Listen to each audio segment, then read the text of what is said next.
By the end of this video, you'll know exactly why Layer 1 and Layer 2 blockchains exist and which problems each one actually solves. And here's the thing most people get backwards. Layer 2 isn't a replacement for Layer 1. It's the missing piece that makes Layer 1 actually usable at scale. So let's break it all down. First, what even is a Layer 1 blockchain? Think of it as the foundation. It's the base protocol that validates and records transactions on its own network. Bitcoin is a Layer 1. So is Ethereum, Solana, and Cardano. These networks handle everything themselves. They consensus. They secure. They settle transactions. No middleman, no external help. The problem is they were built for security, not speed. Bitcoin processes about 7 transactions per second. 7. Ethereum, even after its major upgrades, handles somewhere between 15 and 30 transactions per second, depending on network congestion. Visa processes around 24,000 transactions per second. Let that sink in. When Ethereum got popular in 2020 and 2021, people started building decentralized apps on it. More apps meant more users. More users meant more transactions competing for space in each block. Gas fees spiked.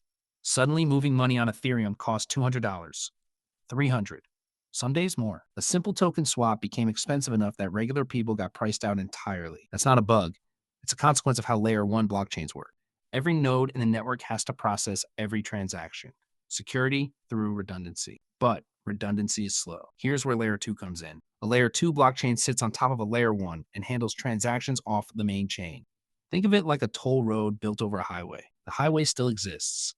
It still matters. But for everyday traffic, you can use the toll road and only go back to the main highway when you need to settle up. Layer 2 networks bundle hundreds or thousands of transactions together, process them their own way, and then report back to the Layer 1 with a compressed summary. The base chain doesn't do the work. It just verifies the proof. This is called a rollup, and it's how Ethereum plans to scale to hundreds of thousands of transactions per second. The Lightning Network is Bitcoin's most well-known Layer 2. It lets you open a payment channel with someone, make unlimited transactions instantly and for free, then close the channel and settle the final balance on Bitcoin's main chain just once. Bitcoin doesn't process your coffee purchase. The Lightning Network does. Bitcoin just records that you paid $3 to a coffee shop at some point during the month. On Ethereum's side, you have projects like Polygon, Arbitrum, and Optimism. These are called optimistic rollups or zero-knowledge rollups, depending on how they verify transactions. Arbitrum and Optimism assume transactions are valid unless proven otherwise. ZK rollups like CSync and Starknet use cryptography to prove correctness upfront.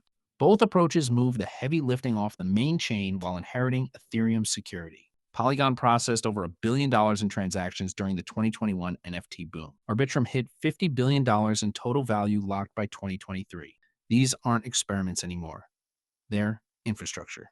Now, here's the part that trips most people up. Layer 2 is only as secure as the Layer 1 it sits on. If Ethereum fails completely, Arbitrum fails with it. The whole point is that you're using Layer 1 as the final arbiter. Your transactions settle on Layer 2 instantly, but your money is only truly secure when it's settled on Layer 1. That's the trade-off.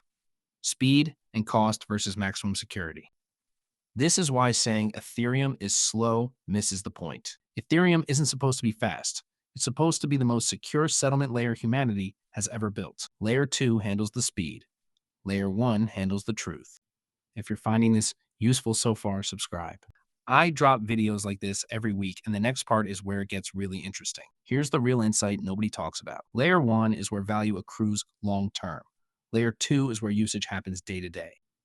When Bitcoin was new, people argued about whether it could ever be a currency. The blocks were small.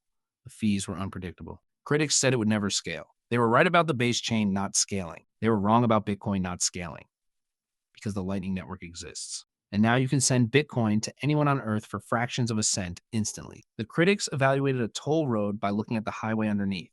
The same story is playing out on Ethereum right now. Gas fees on the main chain will always be expensive during peak demand. That's by design. But if you're using an L2 like Base or Arbitrum, your transaction costs pennies. Your funds are secured by Ethereum. Your experience is fast and cheap. You get both worlds. This is why the biggest companies in crypto are building on Layer 2S now.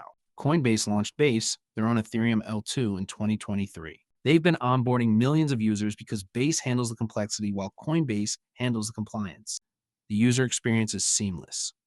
Underneath, Ethereum is still doing the heavy lifting. So, What should you take away from all of this? Layer 1 blockchains are foundations. They're for settlement, security, and trust. They sacrifice speed for decentralization. Bitcoin and Ethereum excel at this because they're the most battle-tested, most decentralized networks in existence. Layer 2 blockchains are infrastructure for everyday use. They take the security of Layer 1 and add speed. They sacrifice some decentralization for performance, but they inherit the base chain's trust model.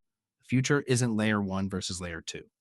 It's both working together. And understanding that relationship is what separates people who actually get crypto from people who just trade it. If this cleared things up for you, share it with someone who's been confused about this. And subscribe.